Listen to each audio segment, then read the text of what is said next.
Olá, meninos. Aqui é a professora Letícia. Espero que todos vocês estejam bem. Daremos início a mais uma videoaula de física, o conteúdo calorimetria. Acompanhe a explicação, ok?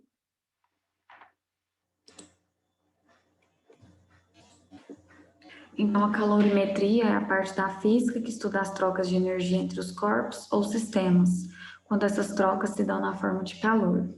Então, nós temos aqui uma extremidade quente e uma extremidade fria. O calor, ele sempre vai acontecer, onde a extremidade quente, ela vai ceder calor para a extremidade mais fria. Então, nós temos aqui a definição de calor.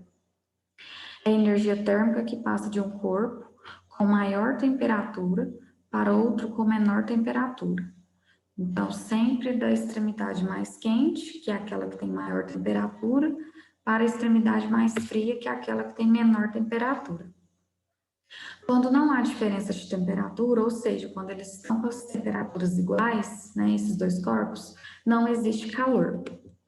Então, unidades de quantidade de calor. A unidade de calor no Sistema Internacional de Unidades é o Joule, representado por J maiúsculo. Usualmente, costumamos usar aí a caloria, que é escrito aí a unidade medida, cal. Então, uma caloria é igual a 4,186 joule, e uma quilocaloria é igual a 1.000 calorias. Calor sensível e calor latente. Agora, nesse slide, nós vamos ver qual é a diferença de calor sensível e calor latente. O calor sensível, ele provoca variação da temperatura. O primeiro exemplo que nós temos aqui, temos aí um material de aço e ele é colocado sobre uma chama. O que vai acontecer com esse material de aço depois que a gente coloca ele sobre uma chama? Ele vai esquentar, né? Então, a temperatura ela vai aumentar, vai variar. O calor latente, ele provoca mudança de estado físico. Então, um exemplo, um cubo de gelo, ele estava a 0 graus Celsius, né? Estado sólido. E aí nós colocamos ele para derreter no fogo. Então, ele vai passar do estado sólido para o estado líquido. Então, houve mudança de estado físico. Então, o calor sensível, ele provoca variação de temperatura. A temperatura, ela muda. E o calor latente provoca mudança de estado físico. Calor específico. Ele consiste na quantidade de calor que é necessária para que uma substância possa elevar sua temperatura de 1 grau Celsius e ele expressa-se em calorias por grama por grau. Para o caso da água, o calor específico, ele foi convencionado de ser 1 caloria por grama por grau Celsius. Isso quer dizer que, meninos, 1 grama de água, ela vai necessitar de 1 caloria, para que a temperatura, então, ela mude de 1 grau Celsius. Então, nós vimos até aqui, né, que no slide anterior, ó, 1 caloria equivale a 4,186 joule. Né? Então, para que mude a sua temperatura para 1 grau Celsius. Capacidade térmica. Então, nós agora temos uma fórmula, né, onde resolveremos de forma matemática. Então, a capacidade térmica é igual à quantidade de calor recebida ou cedida dividido pela variação da temperatura. Então, C é a capacidade térmica, a unidade medida é caloria por grau Celsius, eu coloquei aqui para vocês. O que é quantidade de calor recebida ou cedida, a unidade medida é caloria, e a variação da temperatura em graus Celsius. A equação fundamental da calorimetria. Então, a primeira delas é Q igual a M vezes C vezes delta T. Então, aqui nós teremos o Q é a quantidade de calor recebida ou cedida, unidade medida é caloria. O M é a massa, unidade medida é gramas, e é importante ressaltar, né, que se não tiver gramas tem que fazer conversão de unidades. O C é calor específico, unidade medida, caloria por grama por grau Celsius, e o ΔT é a variação da temperatura em graus Celsius. A segunda fórmula é C igual a M vezes C. O C é a capacidade térmica, unidade medida, caloria por grau Celsius, que é igual a massa, dada em gramas, vezes o calor específico, que a unidade medida é caloria por grama por grau Celsius.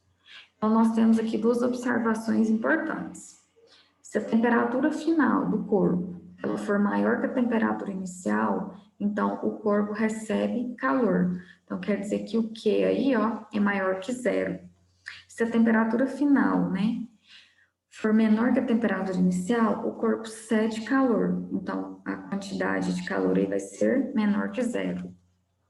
Então, para fixar o conteúdo, nós temos dois exemplos. O primeiro deles, qual a capacidade térmica de um corpo de massa 200 gramas e um calor específico de 0,23 caloria por grama por grau Celsius.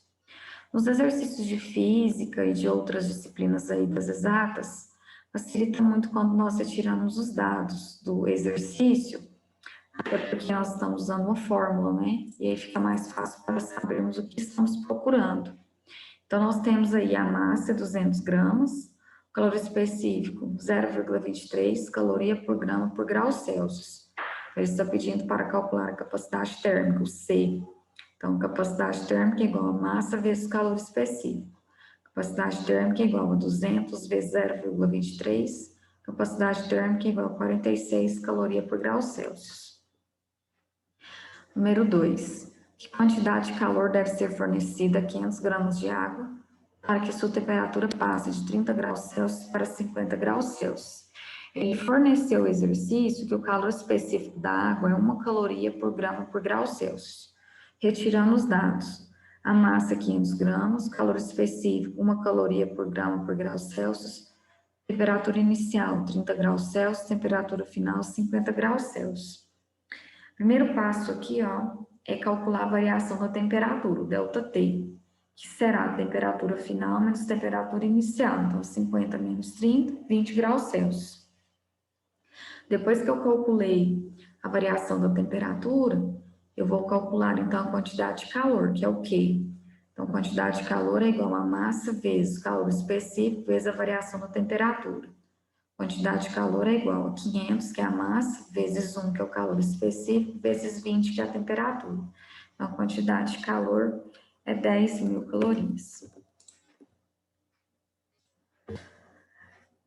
Então, pessoal, com os dois exercícios, né, nós fixamos aí o conteúdo. Espero que vocês tenham compreendido.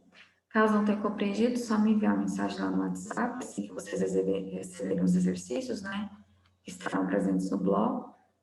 E espero que todos respondam, não deixem de responder. E até mais, até a próxima aula.